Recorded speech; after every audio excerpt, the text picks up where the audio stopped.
একই চা বাগানের সবুজ পাতা ল্যাবে পরীক্ষা করে দেখা গেছে তাতে ক্রোমিয়ামের কোনো চিহ্নই নেই, মাটিতেও নেই। অথচ সেই পাতায় যখন প্রসেস হয়ে কালো চা গুঁড়ো হয় তখন তাতে ঢুকে যায় ক্রোমিয়ামের মতো ভারী ধাতু। পানির পর সবচেয়ে বেশি যে পানীয় আমরা খাই সেটা চা, আর সেই চা গুঁড়োতেই লুকিয়ে থাকতে পারে ভারী ধাতু। দূষণটা আসছে গাছ থেকে নয়, কারখানা থেকে।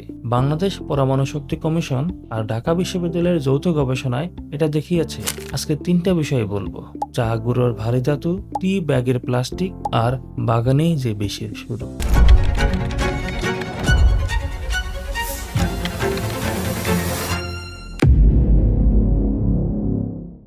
প্রথম বিষয়, চা গুঁড়োর ভারী ধাতু। 2025 সালে ESDO নামে একটি সংস্থার গবেষণা নিয়ে শিরোনাম হয়, কিছু টি ব্যাগে নাকি ক্রোমিয়াম 1690 ppm পর্যন্ত পাওয়া গেছে। কিন্তু এই সংখ্যা মাপা হয়েছিল প্যাকেটের মোড়কে, চায়ের ভেতরে নয়। আর নিরাপদ খাদ্য কর্তৃপক্ষ BFSA একে প্রাথমিক বলেছে, তাই এই সংখ্যায় আতঙ্কিত হওয়ার কিছু নেই। কিন্তু পির রিভিউড গবেষণা বলছে সেটা আরও গুরুত্বপূর্ণ। কাঁচা পাতা আর বাগানের মাটিতে ক্রোমিয়াম মেলেনি, অথচ প্রসেস করা কালো চায়ে প্রতি গ্রামে প্রায় 3.58 মাইক্রোগ্রাম, কোনো নমুনায় 10 ছাড়িয়ে, মানে 20টা ঢুকছে প্রসেসিংয়ের সময়। ভারী ধাতু শরীরে জমে কিডনি আর লিভারে। তবে সত্যি বলতে যে ক্রোমিয়াম নিয়ে ক্যান্সারের ভয়, সেটা এক বিশেষ রূপ ক্রোমিয়াম 6।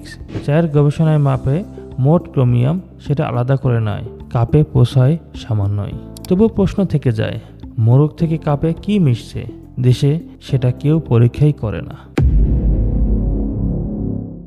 দ্বিতীয় বিষয়, টি ব্যাগ। দেখতে কাগজের মতো হলেও গরম পানিতে যেন গলে না যায় সেজন্য এতে মেশানো হয় প্লাস্টিক পলিমার। ফুটন্ত পানিতে ডোবানোর সাথে সাথে সেই প্লাস্টিক ভেঙে অসংখ্য ক্ষুদ্র কণা চায়ে মিশে যায়। জাহাঙ্গীরনগর বিশ্ববিদ্যালয়ের গবেষণা বলছে একটি ভর্তি টি ব্যাগ থেকে প্রায় 505 মাইক্রোপ্লাস্টিক কণা বের হয়। খালি ব্যাগ থেকেও 477টি।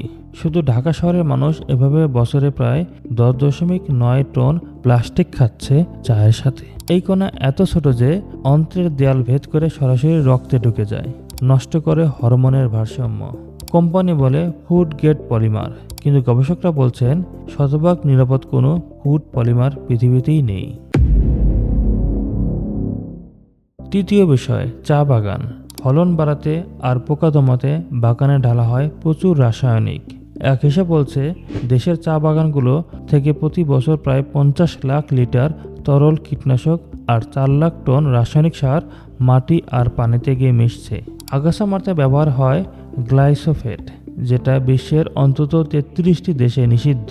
শ্রমিকদের হাতে মাস্ক, গ্লাভস নেই, তাই সরাসরি বিষের সংস্পর্শে তাদের চর্মরোগ, শ্বাসকষ্ট, হাঁপানি, এমনকি ক্যান্সার পর্যন্ত হচ্ছে।